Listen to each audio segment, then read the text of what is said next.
అందరికీ నమస్కారం. నేను మీ చిలకమర్తి ప్రభాకర చక్రవర్తి శర్మ. ప్రేక్షకులందరికీ శ్రీ క్రోధినామ సంవత్సర ఉగాది శుభాకాంక్షలు. అందరికీ శ్రీ క్రోధినామ సంవత్సర పంచాంగ పఠనం, విశేషించి శ్రీ క్రోధినామ సంవత్సర ఉగాది పంచాంగ శ్రవణ కార్యక్రమానికి స్వాగతం. విశేషించి అసలు మనకి ఉగాది అనేటువంటి దానికి అర్థం యుగమునకు ఆది, అది కాలక్రమేణా యుగాది విశేషించి ఉగాదిగా మారిందని తెలియజేస్తూ, మనకి అసలు ఉగాది అనేటువంటిది విశేషంగా బ్రహ్మదేవుడు ప్రతి ప్రళయకాలం పూర్తయిన తర్వాత తిరిగి సృష్టిని ఆరంభించాలి అనేటువంటి సంకల్పంతో సృష్టి ఆరంభించడం, విశేషించి ప్రతి కల్పము పూర్తయిన తర్వాత ఆ కల్పం పూర్తయిన అంత్యభాగం అయ్యి తిరిగి కొత్తగా మరొక కల్పం కలిగినప్పుడు, ఆ కల్పం ప్రారంభమైనప్పుడు బ్రహ్మదేవుడు ఆ కల్పం ప్రారంభించేటువంటి సమయంలో ఈ సృష్టిని ప్రారంభించినటువంటి రోజుగా ఈ ఉగాదిని చెప్పడం జరిగింది. ప్రస్తుతం కలియుగంలో వైవస్వత మన్వంతరం అనేటువంటి మన్వంతరంలో మనం ఉండడం, ఈ మన్వంతరం ఏదైతే ప్రారంభమైనదో ఇది చైత్రమాస శుక్లపక్ష పాడ్యమి తిథి రోజు ప్రారంభమైనట్టుగా, అందువలనే చైత్రమాస శుక్లపక్ష పాడ్యమి తిథి మనకి యుగాది, విశేషించి ఉగాదిగా. అందుకనే ప్రతి సంవత్సరం ఆ కల్ప ప్రారంభం, విశేషించి ఆ యుగ ప్రారంభానికి సంబంధించినటువంటి రోజు మనకి చైత్రమాస శుక్లపక్ష పాడ్యమి రోజు, ఉగాది రోజుగా మనకి మన యొక్క శాస్త్రాలు, పురాణాలు తెలియజేశాయి. ఇంతటి విశేషమైనటువంటి రోజు కాబట్టి ఉగాదికి అంతటి ప్రాధాన్యత ఉన్నది. ఇది అనేక రాష్ట్రాల్లో, విశేషించి మహారాష్ట్ర వంటి రాష్ట్రాల్లో గుడి పడవగా, ఉత్తర భారతదేశం విశేషించి మధ్యప్రదేశ్, ఉజ్జయిన్ వంటి ప్రదేశాల్లో విక్రమాదిత్య సంవత్సరముగా, అలాగే కొన్ని తూర్పు ప్రాంతాలు, బెంగాలీ వంటి ప్రాంతాల్లో వైశాఖిగా, అలాగే దక్షిణ భారతదేశంలో కర్ణాటక మరియు ఆంధ్ర వంటి ప్రాంతాల్లో ఉగాదిగా ఈ యొక్క సంవత్సరాదిని జరుపుకోవడం విశేషం. మొత్తం భారతదేశంలో అనేక ప్రాంతాలలో ఈ ఉగాదిని విక్రమాదిత్య సంవత్సరం అనేటువంటి పేరుతోటి గుడి పడవ అనేటువంటి మహారాష్ట్ర వారు ఆచరించుకునేటువంటి విధంగా ఈ యొక్క సంవత్సరాది ఉగాదిని జరుపుకోవడం, దీనికి ఉన్నటువంటి పేర్లు మనం గమనించాలి. అసలు ఉగాది రోజు ఏ వ్యక్తి అయినా ఆచరించవలసినటువంటి ముఖ్యమైన విషయాలు ఏంటంటే, ఉగాది రోజు చేయవలసినటువంటి పనుల్లో ఈరోజు అభ్యంగన స్నానం చాలా ప్రాధాన్యం. ఈరోజు విశేషించి మీ ఇంటి ఎలవేల్పుని, దేవుణ్ణి, భగవంతుణ్ణి దర్శించుకోవడం, వారిని పూజించుకోవడం చాలా ముఖ్యం. అన్నిటికన్నా ముఖ్యమైనది ఉగాది రోజు పంచాంగ శ్రవణం చేయడం, అలాగే విశేషించి ధర్మ కుంభం అని దాన్ని దానం చేయడం. ఇదే కాకుండా ఉగాది రోజు ఉగాది పచ్చడిని భగవంతుడికి నివేదన చేసి దాన్ని స్వీకరించడం, ఇవన్నీ ఉగాది పండగలో ఉన్నటువంటి విశేషాలు. ఉగాది రోజు ప్రతి ఒక్కరూ అభ్యంగ స్నానం, విశేషించి నువ్వుల నూనెతో అభ్యంగనం చేసుకుని తల స్నానాన్ని ఆచరించాలి. ఈరోజు కొత్త బట్టలు కట్టుకోవాలి, తిలక ధారణ చెయ్యాలి. ఉగాది రోజు మీ యొక్క ఇంటి ఇలవేల్పు ఇష్ట దైవాన్ని ఆ రోజు ఆలయ దర్శనం కానీ దైవ దర్శనం చేసి ఇంట్లో మీ ఇలవేల్పు ఎవరైతే ఉన్నారో ఆ భగవంతుని ఈరోజు విశేషంగా పూజించడం వల్ల ఈ సంవత్సరం మొత్తం బాగుంటుంది.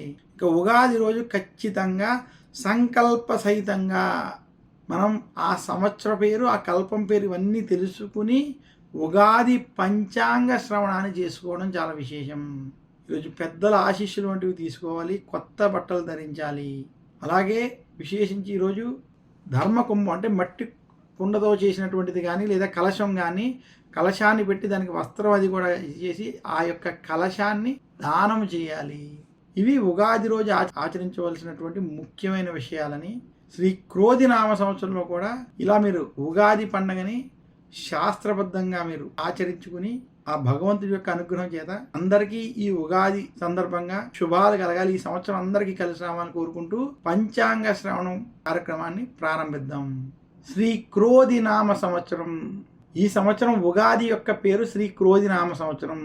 మనకి ప్రతి సంవత్సరం ఆ యొక్క సంవత్సర నామాన్ని బట్టి ఆ సంవత్సర ఫలితం కొంత ముడిపడి ఉంటుంది.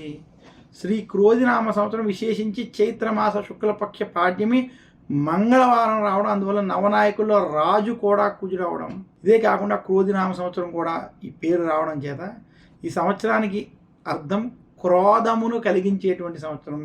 ఈ సంవత్సరం ఇంట్లో వారి మధ్య, భార్యాభర్తల మధ్య కొంత ఆవేశపూరిత వాతావరణం, క్రోధముతో కూడి ఉన్నటువంటి వాతావరణం ఉండేటువంటి అవకాశం అధికంగా ఉంటుంది. పొరుగు రాష్ట్రాల మధ్య యుద్ధ భయాలు, కొంత గొడవలతో కూడుకున్నటువంటి వాతావరణం, పొరుగు దేశాల మధ్య యుద్ధ వాతావరణాలు వంటివి ఏర్పడడం ఈ సంవత్సరంలో మనం గమనించాల్సినటువంటి అంశంగా తెలియజేస్తున్నాను. విశేషించి శ్రీ క్రోధినామ సంవత్సరంలో పశ్చిమ దేశాలు, ఈశాన్య దేశాలలో యుద్ధ వాతావరణాలు, యుద్ధ భయాలు ఉండేటువంటి సంవత్సరంగా మాత్రం మనం చూడాలి. ఈ క్రోధినామ సంవత్సరంలో మనకి కలియుగం ప్రారంభమై 5125 సంవత్సరాలు పూర్తయ్యాయి. కలియుగంలో విశేషించి వైవస్వత మన్వంతరంలో మనకి ఇది 5125వ సంవత్సరంగా తెలియజేస్తున్నాను. ఇంకా శ్రీ క్రోధినామ సంవత్సరంలో మనం నవనాయకులను మనం చూసుకున్నట్లయితే ఈ సంవత్సరం చైత్రమాస శుక్లపక్ష పాడ్యమి తిథి మంగళవారం రావడం, అందువల్ల ఈ సంవత్సరానికి అధిపతి రాజు కుజుడు అవ్వడం, అర్ఘ్యాధిపతి కూడా ఈ సంవత్సరం కుజుడు, నీరసాధిపతి కూడా కుజుడుగా ఉండడం, ఇక విశేషించి మేఘాధిపతి మరియు ఇతర అధిపతులు చాలా మటుకు మనకి శని వంటి గ్రహాలు అధిపతిగా ఉండడం, అలాగే నవనాయకులలో 3 గ్రహాలు శుభులుగా, మిగతా 6 గ్రహాలు పాప గ్రహాలుగా ఉండడం చేత శ్రీ క్రోధినామ సంవత్సరం మనకి కొంత యుద్ధ వాతావరణాలు, భయాలు, ఆందోళనలు, క్రోధ ఆగ్రహ ఆవేశాలతో ఉన్నటువంటి స్థితి కనబడుతుంది.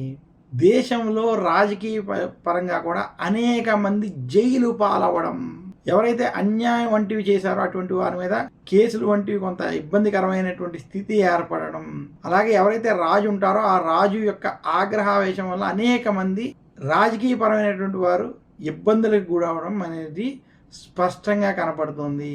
కొన్ని చోట్ల రాజకీయ మార్పులు ఈ సంవత్సరం ఉండబోతున్నాయి. దక్షిణ భారతంలో అనేక చోట్ల రాజకీయ మార్పు స్పష్టంగా కనపడుతుంది. శ్రీ క్రోధినామ సంవత్సరంలో పంటలు బాగా పండుతాయి.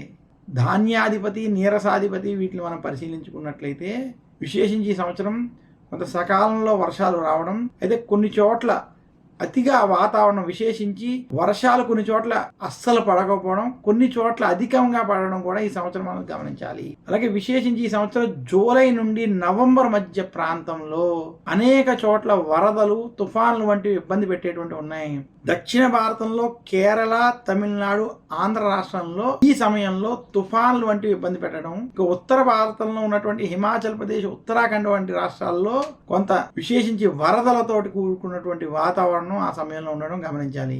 ఇక ఈశాన్య ప్రాంతాలలో అస్సాం వంటివి ఈశాన్య ప్రాంతాల్లో కూడా కొంత ఈ సంవత్సరం వరదలు కలిగేటువంటి స్థితి కనబడుతుంది. మొత్తం మీద శ్రీ క్రోధినామ సంవత్సరం విశేషించి దక్షిణ భారతంలో కొంత వర్షాల పరంగా కొంత అనుకూలమైనటువంటి స్థితి ఉన్నప్పటికీ వరదలు వంటివి కొంత ఇబ్బంది పెట్టేటువంటి స్థితి కనపడుతుంది. ఈ సంవత్సరం భారతదేశం అభివృద్ధి పదంలోకి నడుస్తుంది. పశ్చిమ దేశాలకి ఉద్యోగ పరంగా, వ్యాపార పరంగా, అభివృద్ధి పరంగా ఇబ్బందులు కలుగుతాయి. ఆర్థిక సంక్షోభం పశ్చిమ దేశాల మీద అధికంగా ఉంటుంది. కొన్ని దేశాల మధ్య యుద్ధ వాతావరణాల వల్ల ఆర్థిక ఇబ్బందులు, ఉద్యోగ సమస్యలు, వ్యాపార సమస్యలు ఏర్పడతాయి. ఈ సంవత్సరం రాజు కుజుడు అవడం చేత ఎర్రటి భూములు, కందులు వంటివి బాగా పండడం, పప్పు ధాన్యాలకి, నవధాన్యాలకి, తృణధాన్యాలకి గిరాకీ అధికంగా ఉంటుందని తెలియజేస్తున్నాను. మొత్తం మీద శ్రీ క్రోధినామ సంవత్సరం కొంత భారతదేశానికి అభివృద్ధిగా ఉంటూ ఇతర దేశాలకి కొంత పశ్చిమ దేశాలకి ఇబ్బందికరంగా ఉండేటువంటి స్థితిగా ఉందని మాత్రం తెలియజేస్తున్నాను.